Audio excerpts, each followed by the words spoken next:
Oh, it's actually starting.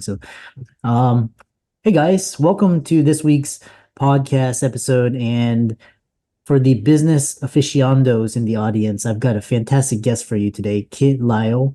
And he's going to talk to us all about business. And what I really love about him is he's talking about leadership, he's talking about private equity, career transitions. It's really a great way for the audience to get a flavor of what Kit does. And I'm happy to welcome Kit to the show. Welcome, Kit. Hey, thanks, Chris. Happy to be here. I love your facilitator of peer advisory groups for C-level business executives. Start off by talking about what you do, how you got started, and how the audience could benefit. Yeah, sure, absolutely.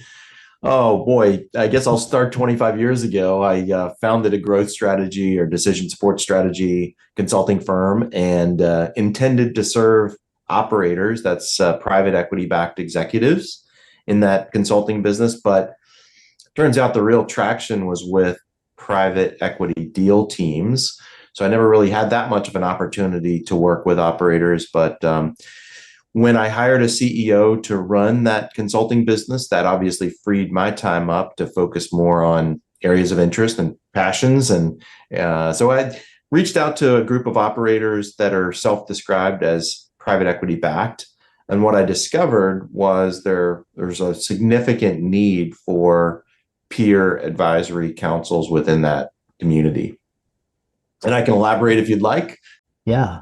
Yeah, I love that. And kind of talking about I love how we go through themes. And the first theme is navigating leadership in private equity. And you've got an extensive background. Share your insights on the unique leadership challenges executive face and how do peer advisory groups help in navigating these challenges?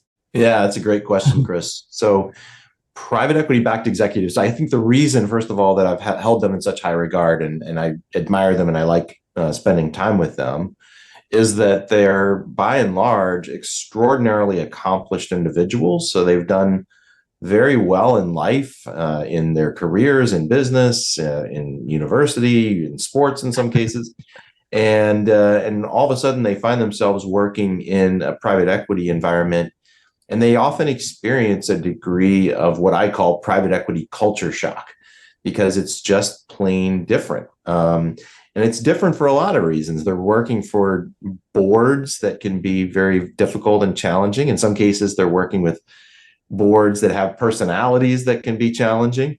They're working under tremendous time pressure to create value.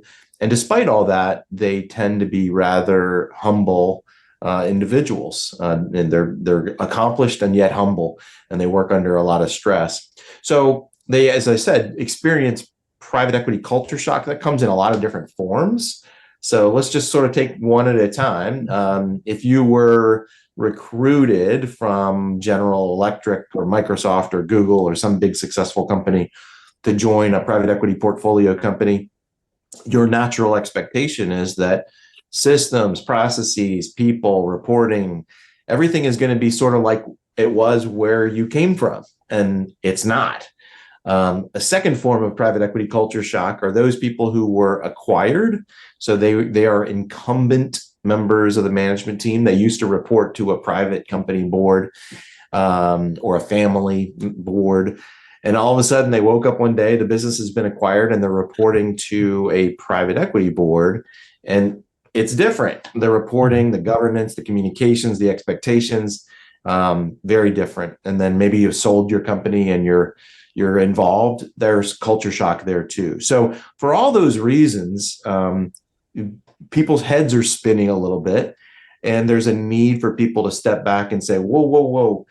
Let me hear from someone else who is in a similar situation, who can relate to what it's like to work with a private equity board and maybe socialize an up at night dilemma. So primary reason that we have the Strategic Growth Council, which is one of our peer groups, is because executives all have a syndrome called lonely at the top syndrome. And to compound matters, private equity backed executives often have that culture shock. And some of them even experience what I would call imposter syndrome. So you're sort of like, I've got these up at night dilemmas, quandaries, questions, concerns, challenges, ideas, maybe, and you don't know who to turn to. Do you turn to the board to ask for advice on every one of those dilemmas that's sitting up here on your shoulders? Probably not. So the purpose of Strategic Growth Council, very simply, is not to articulate these dilemmas to me. I'm just the moderator, but rather to share with a group of peers, hey, here's what I'm facing. Here's what I'm struggling with. Here's the challenge I'm trying to work through. What would you guys do? And as a group, they solve these cases together collaboratively. So members show up from month to month, from meeting to meeting, whether they have a case themselves or not, because that group of peers is a trusted, dedicated, recurring group that, depends on one another. Yeah. Yeah, I love that. And kind of, you've described this peer advisory group and, you've established this council and kind of explained the process that you use to support executives and, what makes your approach distinct and effective. Yeah, so it's focused on not networking. It's also not focused on executive education, although there are reasons and benefits that you might join a peer group that focuses on those things. But the focus is on solving a dilemma, a quandary. Sometimes we use the acronym COPI, COPI. That stands for a challenge or an opportunity, a problem or an idea. So it's positive or negative, it's future or current, but it's what we call a case. And so we members join to solve the case. So how do we solve the case in a unique manner? First of all, we want the group, and it is, to be a safe space. How do you achieve that? Well, if someone presents a case, here, I'm struggling with this, I'm not really sure what to do about reporting, I've tried this, it's not working, months have gone by, I'm struggling with it, it's bothering me, what should I do? Now, if that's my case, and you were to weigh in, Chris, and say, oh, come on, Kit, I've seen this 100 times. That's an easy one. All you need to do is this. That's not a particularly safe space. So to work through that, we've developed a culture of our group in which we might say something along the lines of, hey, Kit, that's interesting. I've seen that sort of thing before. I'm not in your industry. I don't know your people. I don't know your culture, but you might want to start with something along the following lines. So it's just a more palatable way of offering a suggestion. But we start our meetings by defining the case and make sure that we have a context, parameters, borders around that case. And sometimes we have to back up and say, well, wait a second, that's more the symptom than the reality. The reality is the case is related to this, or you sort of described it, but you missed the piece. So we want to make sure we distill it down to, what is the issue? Then members take turns asking questions. Usually one great question leads to another great question, and people try to outdo themselves with how articulate or how wonderful their questions can be. And then the last step is what I described earlier, weighing in with, well, here's been my experience. Here's a suggested idea. Here's something you might want to try. So we take turns offering suggestions. So that's pretty much what happens in our group. We do have some speakers. We do have discussions on what we call value creation topics as well. But the primary reason one would join that group, Strategic Growth Council, is because you would acknowledge that you have these up at night dilemmas from time to time. Yeah.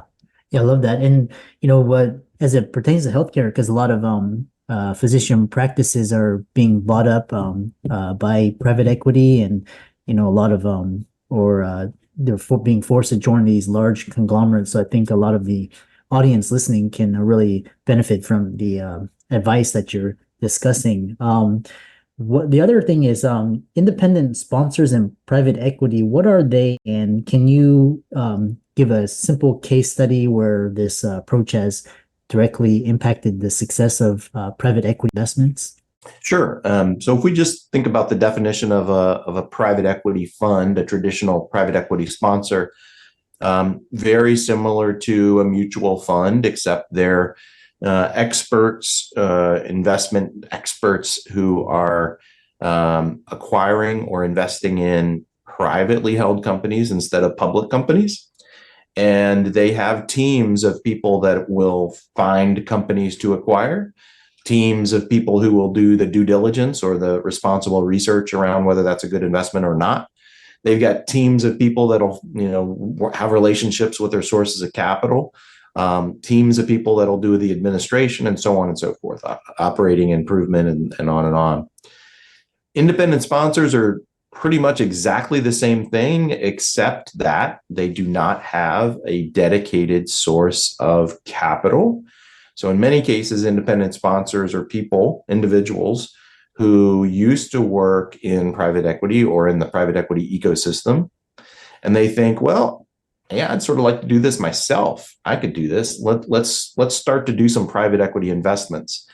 And they find a company to invest in or several companies to invest in. But in order to make the transaction happen, they have to find sources of capital. The way I describe independent sponsors, and I think the reason that independent sponsors benefit from being in a peer group, is that independent sponsors are essentially jacks of all trades. So they're serving as the business development team. They're serving as the diligence team. They're serving as the board, as the relationship with capital sources, as the operational improvement team, and so on and so forth. So they may have areas of expertise, and they do, but they don't have every single aspect of experience that a traditional private equity sponsor has. So therefore, they're jacks of all trades and masters at maybe half of the critical success factors required to be in private equity. So they struggle, and they acknowledge that they struggle, and they have gaps, they have weaknesses, they have shallow depths of experience. And so what they benefit from by being in a peer group is being introduced to other independent sponsors that have the skills or experience or contacts or best practices maybe that they lack, and vice versa. And a simple example of how that might benefit is somebody might be contemplating doing a deal, they've gotten to the point of writing up an investment thesis on something. They're about to submit a letter of intent to acquire a business. And they might reach out to the peer group and say, hey, here's a one-pager on my points of attraction on doing this deal. Would you guys invest in this or not? And if not, why not? Tell me. And that's an example of what happens in that particular peer group, the Independent Sponsors Council. I love that. We have around 5 minutes left now because your time is very valuable. So talk about resolving strategic growth dilemmas, and what are common strategic dilemmas that PE-backed executives face, and how does your methodical approach help these leaders resolve their concerns more efficiently? Yeah. So let's start kind of at a higher level, and then we'll dig in. Private equity-backed executives, number one challenge is that they find themselves in career transition mode more frequently than any other type of business executive. It's actually roughly every 36 months through no fault of their own, typically. So if you're in career transition mode, you're looking for work, what you're really seeking is a more effective, more efficient process or strategy for your career transition.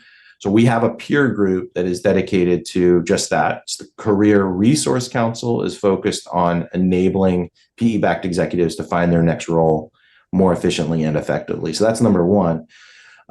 We've talked about the Independent Sponsors Council. We also have a group called the Trusted Advisors Council. So for professional services firms, law firms, accounting firms, what have you, that might be struggling in some ways to develop or maintain trusted advisor status, particularly with new leads, new private equity businesses that they maybe don't have a relationship with previously.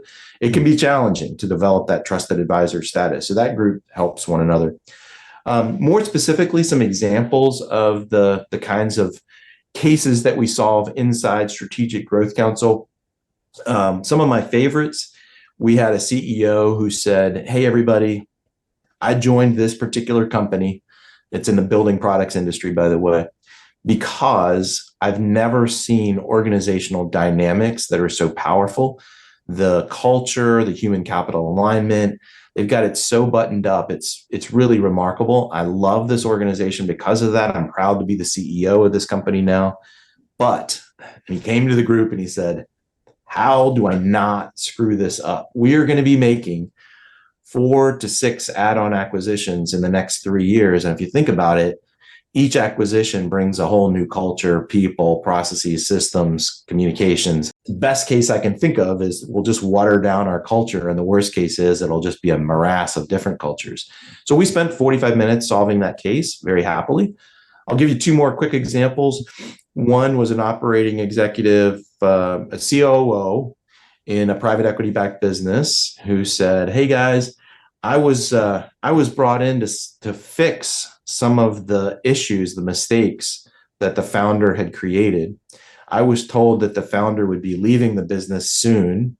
Well, by any definition of soon, they misrepresented themselves. It's been 2 years, and I'm still cleaning up messes in a live, real-time sense that the founder had created.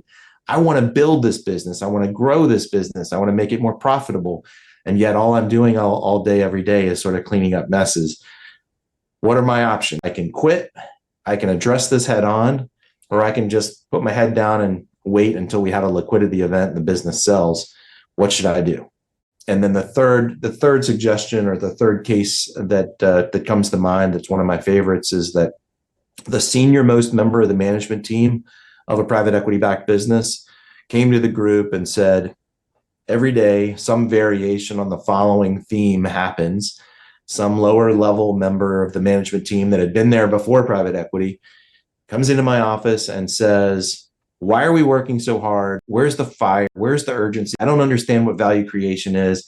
What's in it for me? What's our vision of the future? What's our strategy? How does it relate to my job? And he said, these are all relevant, valid concerns and questions. So now I need to deliver the message to the CEO that there's a potential mutiny on his hands. How do I do that without getting shot? Because the messenger usually gets shot. So anyway, sorry to be so long-winded there, Chris, but those are some good examples. I think the audience really is getting a lot of benefit from your advice and expertise. And for the ones that want to continue learning more about you and reaching out to you if they have these issues and questions, how can they do that?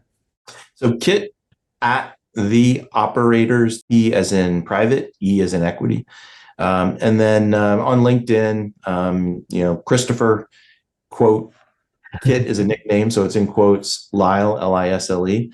Feel free to connect with me, and I'd welcome the opportunity to do just that, to connect.